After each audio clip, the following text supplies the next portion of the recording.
കോഴിക്കോട് വെള്ളിപ്പറമ്പിൽ പ്രവർത്തിക്കുന്ന സോപ്പ് നിർമ്മാണ കമ്പനിക്കെതിരെ പ്രതിഷേധവുമായി നാട്ടുകാർ. പ്രദേശത്ത് മാലിന്യ പ്രശ്നങ്ങൾ ഉണ്ടാക്കുന്നുവെന്നും സമീപ വീടുകളിലെ കിണറുകളിലെ വെള്ളം മലിനമാക്കുന്നുവെന്നുമാണ് നാട്ടുകാരുടെ പരാതി. അധികൃതർ ഇടപെട്ട് കമ്പനി അടച്ചുപൂട്ടണമെന്ന് നാട്ടുകാർ പറയുന്നു. കോഴിക്കോട് വെള്ളിപ്പറമ്പ് 6-2 പ്രവർത്തിക്കുന്ന ഒരു സോപ്പ് കമ്പനി അത് പ്രദേശത്ത് മാലിന്യ പ്രശ്നങ്ങൾ ഉണ്ടാക്കുന്നുവെന്ന് കാണിച്ചുകൊണ്ട് ഇപ്പോൾ നാട്ടുകാർ പ്രതിഷേധവുമായി രംഗത്തെത്തിയിരിക്കുകയാണ്. ഈ സ്ഥാപനത്തിന് തൊട്ടടുത്ത് ഉള്ള കിണറുകളിലെ വെള്ളം മലിനമാകുന്നു എന്നുള്ളൊരു ആരോപണം അല്ലെങ്കിൽ അത്തരമൊരു പരാതിയാണ് നാട്ടുകാർ മുന്നോട്ട് വെക്കുന്നത്. ഇപ്പോൾ നാട്ടുകാർ നമ്മളൊപ്പം ചേരുന്നുണ്ട്. എന്താണ് ഏട്ടാ ഈ പ്രശ്നം? ഈ പ്രശ്നം എന്ന് പറഞ്ഞാൽ ഇവിടെ ഒരു 10 വർഷമായി ഈ കമ്പനി ഇവിടെ തുടങ്ങിയിട്ട് പഞ്ചായത്തിൻ്റെ യാതൊരുവിധ പെർമിഷനോ സമ്മതപത്രമോ ഇല്ല. നാട്ടുകാരുടെ സമ്മതപത്രം ഇല്ലാതെയാണ് ഈ കമ്പനി ഇവിടെ പ്രവർത്തിച്ചുകൊണ്ടിരിക്കുന്നത്. ഇവിടെ ചെറിയ തോതിൽ തുടങ്ങിയ ഒരു സ്ഥാപനം ഇപ്പം വലിയ സ്ഥാപനമായിട്ട് മാറിയിരിക്കുകയാണ്. ഇവിടെ ഉൽപ്പന്നങ്ങൾ പ്രൊഡക്ഷൻ ലാർജ് സ്കെയിലിലേക്കാണ് പ്രൊഡക്ഷൻ നടന്നുകൊണ്ടിരിക്കുന്നത്. അപ്പോൾ ഇവിടെ നിന്നുണ്ടാകുന്ന പ്രശ്നങ്ങൾ എന്താ വെച്ചാൽ വെള്ളത്തിൽ മാലിന്യം കലരുന്നുണ്ട്, രാസമാലിന്യം വെള്ളത്തിൽ കവരുന്നു.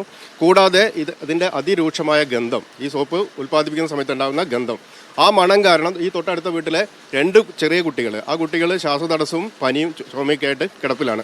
വലിയ ആളുകൾക്കും ഇതേപോലെ തന്നെ ഇടയ്ക്കിടയ്ക്ക് അസുഖങ്ങൾ സംഭവിച്ചുകൊണ്ടിരിക്കുന്നത്. പിന്നെ പൊടി, ഈ ഇതുണ്ടാക്കുന്ന സമയത്ത് ഉണ്ടാകുന്ന പൊടി. അപ്പം എത്രയും പെട്ടെന്ന് ഇത് ഇവിടുന്ന് മാറ്റി സ്ഥാപിക്കണം. അതാണ് ഞങ്ങളുടെ 10 വർഷമായി പ്രവർത്തിക്കുന്നതിന് മുമ്പ് ഈ രീതിയിലുള്ള പ്രശ്നങ്ങളൊന്നും ഉണ്ടായിട്ടില്ലേ?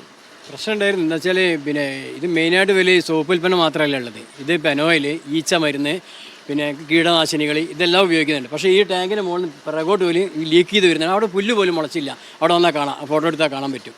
അപ്പോൾ ഇത് ചെറിയ തോതിൽ ഇവിടെ വന്ന് ഇപ്പോൾ അത് വലിയൊരു ബിസിനസ്സായി തീർന്നു. പിന്നെ പഞ്ചായത്തിൻ്റെ യാതൊരു സാധാരണ 3 മീറ്റർ വിടണം, അതിൻ്റെ മാനദണ്ഡങ്ങളൊന്നും പാലിക്കാതെയാണ് ഇവർ ഈ ഷീറ്റ് ഇട്ടത്. നേരത്തെ ഇപ്പോൾ 10 വർഷം അതിനു മുമ്പ് പരാതി ഒന്നും നൽകിയിട്ടുണ്ട്? ഇതിനു മുന്നേ ഒരു പരാതി നൽകിയിട്ടുണ്ടായിരുന്നു. 2016 പരാതി നൽകി. പഞ്ചായത്ത് വന്ന് ഇവരോട് ചില നിർദ്ദേശങ്ങൾ കൊടുത്തു. ഇങ്ങനെ വേസ്റ്റ് വാട്ടർ പ്രത്യേക സംഭരണിയിൽ സൂക്ഷിച്ചിട്ട് അത് റീസൈക്കിൾ ചെയ്തിട്ട് ഉപയോഗിക്കാനൊക്കെ പറഞ്ഞു എന്നാണ് പഞ്ചായത്ത് ഞങ്ങൾക്ക് തന്ന റിപ്പോർട്ട്. പഞ്ചായത്ത് അധികൃതർ വന്ന സമയത്ത് ഞങ്ങളാരും വിളിച്ചിട്ടോ പറഞ്ഞിട്ടില്ല. ഞങ്ങൾ പരാതി കൊടുത്തു. പക്ഷെ അതൊന്നും ഇവർ പാലിക്കപ്പെട്ടിട്ടില്ല.